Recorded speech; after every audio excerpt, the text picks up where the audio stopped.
Good morning, everybody, and welcome to our tip of the week. Today, I'm going to be talking a little bit about gossip and how to prevent it, or how to work with it more skillfully. Because honestly, gossip is just a normal part of the way that us human beings connect.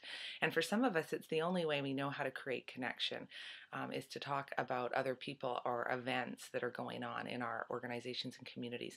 We want to be careful, though, because gossip actually isn't an effective way of resolving conflict with people. So we can't actually work out a conflict with someone who's not present. So if we're talking about somebody else that's not there, we're going to stay stuck in a pattern of conflict, and we're going to continue to feel a sense of disempowerment in that particular relationship.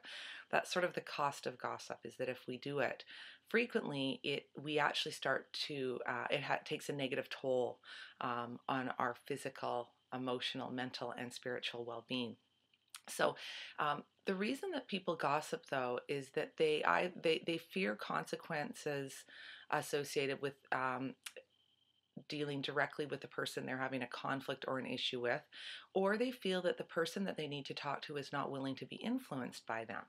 And so when that happens, what we do is we'll talk about it or the person with other people around us. It's just a very natural response that we have to that.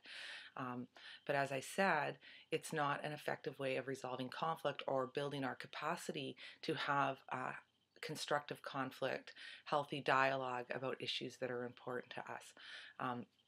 I always say in the workshops that I do that if I can't talk to you, then I'm going to talk about you.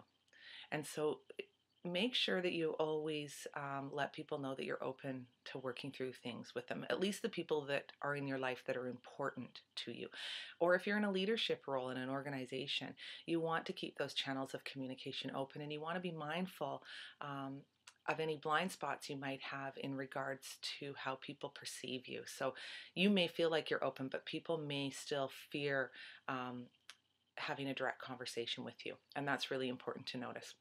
So in regards to gossip, what you want to do is, if somebody does come to you and they're complaining and ventilating and gossiping, you want to let that person know that you are supportive of them, that you do care about them, and that you're trying to not contribute or partake in gossiping or talking about other people, because you know that it's not good for anybody.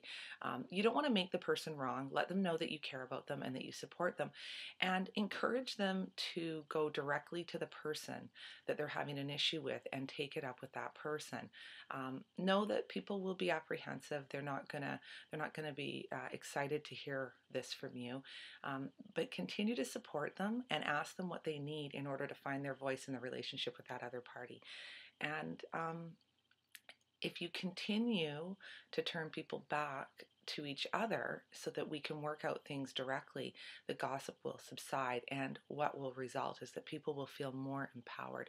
When we're able to actually face things head on, ask for what we need, take a stand for ourselves in a very healthy way, the result is a sense of empowerment.